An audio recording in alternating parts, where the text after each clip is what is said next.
Bonsoir à tout le monde.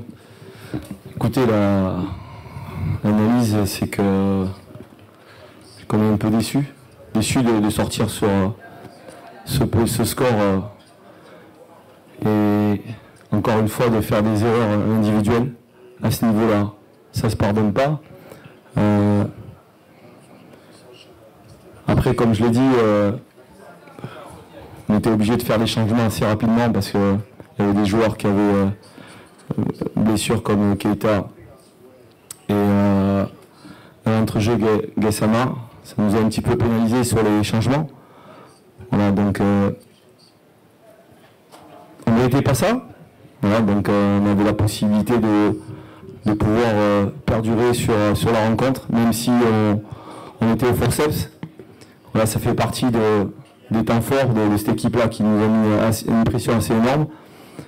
Voilà, donc on aurait pu répliquer sur certaines situations. Malheureusement, perdre sur ce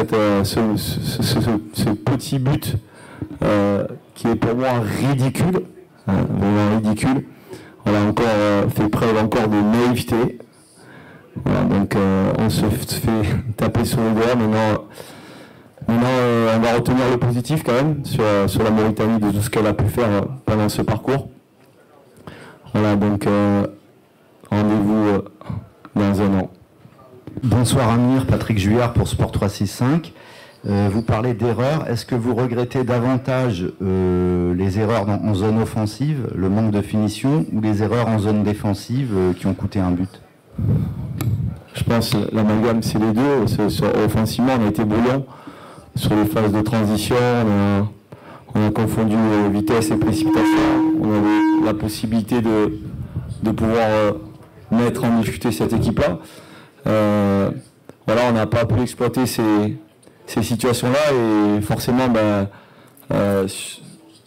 vous reculez, et puis voilà, on prend un but anodin, mais vraiment anodin parce que c'est un but de vidéo gag pour moi. Hein, donc voilà, c'est une grosse déception de prendre ce but-là. Donc voilà, donc maintenant il faut se servir de tout ça encore et continuer à travailler et que la Mauritanie elle continue à grandir parce que il y a encore de belles années pour la Mauritanie. Yes, ici devant. Bonsoir coach. Bonsoir. Ambroise Insou, Visa Info Bénin. Enchanté. Et est-ce à dire que la défaite de ce soir est due au remplacement que vous avez effectué précocement, parce que vous parlez tantôt de ces remplacements qui ont coûté quand même à l'équipe? Ça veut dire que vous n'avez pas une profondeur de banc? Profondeur, après comme j'ai dit, je pense qu'on est l'équipe qui a utilisé beaucoup de joueurs sur cette compétition. Voilà, après,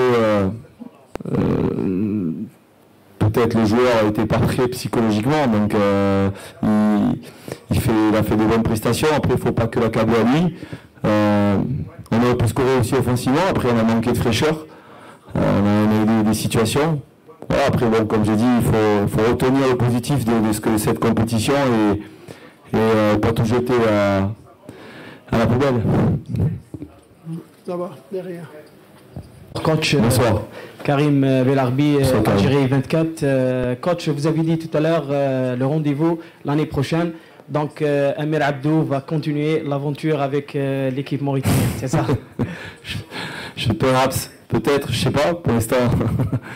Il n'y a pas de confirmation, donc voilà, non, pour l'instant, moi j'ai dit, je suis en fin de contrat voilà, au mois de mars, voilà, donc on aura des échanges avec les dirigeants. Voilà.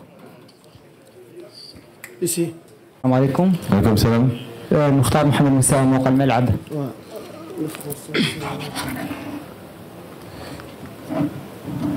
السلام عليكم. المختار محمد موسى، موقع الملعب الرياضي موريتانيا. سؤالي لأمير، أولا نحييك على الأداء في هذه البطولة.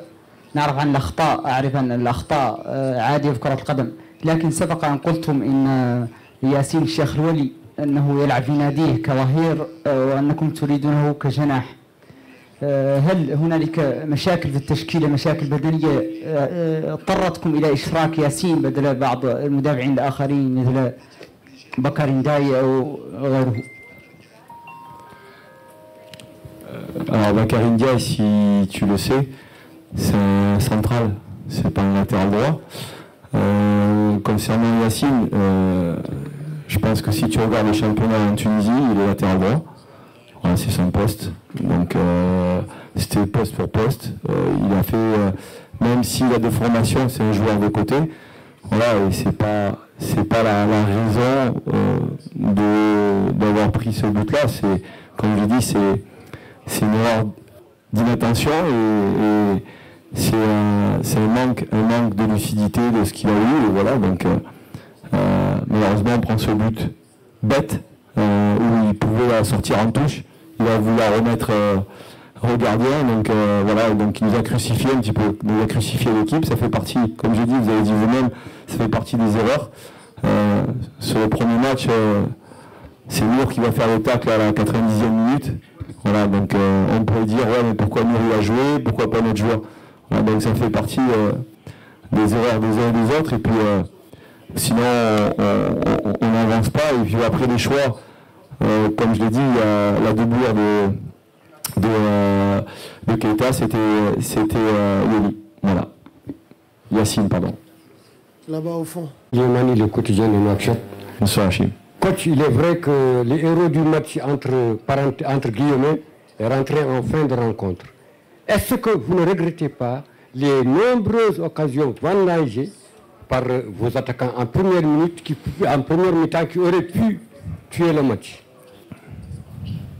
Bien sûr, c'est cruel pour nous. On a eu beaucoup d'occasions, on ne les a pas concrétisées, d'autant plus qu'on maintenait cette équipe dans le retranchement. On était quand même, on avait un bloc assez haut, on les a empêchés de sortir. On a eu des situations pour les finir. Voilà, on n'a pas été lucide. Voilà, aujourd'hui, ça ne nous a pas réussi. Ça fait partie un petit peu du décor, donc faut pas lâcher. Il faut que la sélection continue à grandir. Et puis, c'est ce qu'elle a produit lors de cette CAN-là, elle a montré une bonne image. Il faut rester positif pour la suite. Ok, Antoine, d'abord. Bonjour Amir, Antoine Grenier, Antoine. réception de ce soir. Tu considères cette CAN comme une réussite pour la Mauritanie et quels sont tes axes de travail pour la suite? Réussite, ce qui est rageant, c'est quand même les compétiteurs. On a la rage d'avoir perdu ce match-là. Moi j'ai la rage, je suis un peu énervé, je me contiens un petit peu. Voilà, donc j'aurais voulu qu'il me prenne, que Bébé il frappe les 30-40 mètres comme il fait, qu'il me mette une praline quoi. Mais là, prendre un but comme ça, voilà, c'est rageant. Et les enseignements que je peux tirer, c'est que voilà, on a manqué encore une fois de fraîcheur aussi sur cette fin de match. On l'a senti. Mais comme je l'ai dit, les joueurs ont été héroïques. Ils ont fait un bon tournoi. Voilà, c'est ce que je retiens parce que je retiens que le positif. Après maintenant, il y a beaucoup de choses à faire encore et continuer à avancer avec cette sélection parce qu'elle a encore un potentiel à pouvoir démontrer. Ici, devant. مهند علي من جريدة الشرق الأوسط. أولا أبارك للمدرب أمير عبدو هذا الإنجاز بتأهل منتخب موريتانيا لدور ال16 لأول مرة، ولكن هناك ملاحظة أنه المنتخب الموريتاني تلقى هدف من ركلة جزاء في الدقائق الأخيرة مرتين هذه البطولة، مرة أمام بوركينا فاسو واليوم أمام الرأس الأخضر. يعني بماذا تعيد ذلك أو تفسر ذلك نقول الإهمال خلال الدقائق الأخيرة وتلقي هدفي خسارة في الدقائق الأخيرة أيضا من ركلتي جزاء؟ Travailler sur ça, je vous appellerai avec moi à l'entraînement si vous voulez, parce que pour éviter de faire des pénaltys comme ça, moi je sais pas, je suis pas dans la tête des joueurs, c'est un peu compliqué à travailler. Voilà, si vous avez une recette magique, je vous emmène avec moi dans mon staff pour pouvoir trouver des solutions sur les pénaltys.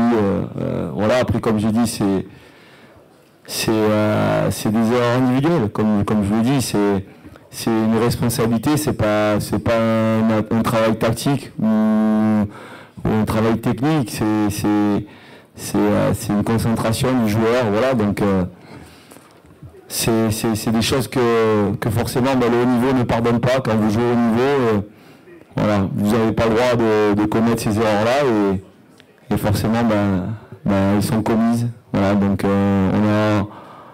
a été distributeur de cadeaux sur certains matchs. Voilà, donc on a donné un beau cadeau au Burkina et ce soir on a donné un beau cadeau à l'Angola, un quart de finale, qu'on aurait pu peut-être y participer.